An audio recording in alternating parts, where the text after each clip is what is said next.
जन्म कुंडली के 10वें घर का मालिक कुंडली के 9वें घर में बैठा हो तो ऐसा जातक अत्यंत शुभ गुणों से युक्त व्यक्ति होता है, उत्तम बंधुओं से युक्त होता है, सत्पात्र व्यक्ति ऐसा माना जा सकता है और इसके मित्र भी सत्पात्र ही होते हैं। ऐसे जातक की माता भी शुभ गुणों से युक्त एवं शुभशील स्वभाव से युक्त होती है। श्रेष्ठ बंधुओं से भी युक्त ऐसा जातक अपने जीवन में होता है, श्रेष्ठ मित्रों से भी युक्त ऐसा जातक अपने जीवन में देखा गया है। ऐसे जातक की माता जो होती है अत्यंत सुंदर, शीलवान और पुण्यवती स्त्री होती है, सत्यभाषिणी भी होती है इसकी माँ। तो मित्रों, नवम भाव में बैठ करके दसम भाव का मालिक जो होता है वो अपने घर से 12वें घर में हो जाता है, फिर भी बहुत ही शुभ फल देता है। क्योंकि ज्योतिष में नहीं, दुनिया के किसी भी क्षेत्र को आप देखेंगे तो उसमें कुछ ऐसे टर्म एंड कंडीशंस होते हैं जिसमें कुछ गलत नहीं माना जाता है। जैसे राजा का भाई या राजा की पत्नी या राजा का पिता अगर कोई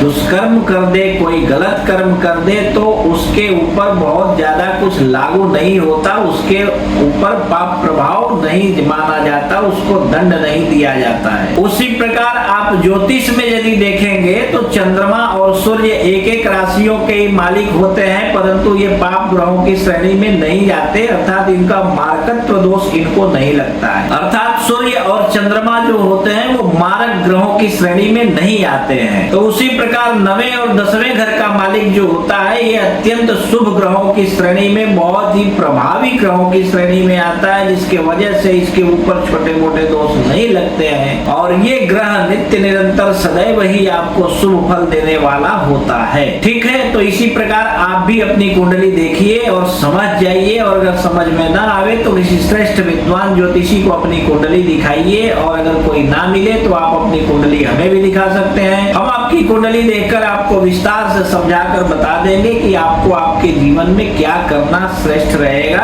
आप व्यापार कर सकते हैं अथवा नौकरी कर सकते हैं, अगर नौकरी करें तो किस दिशा में जाएं ताकि हमको जीवन में सुख शांति समृद्धि का आनंद जीवन पर्यंत मिलता रहे। ठीक है।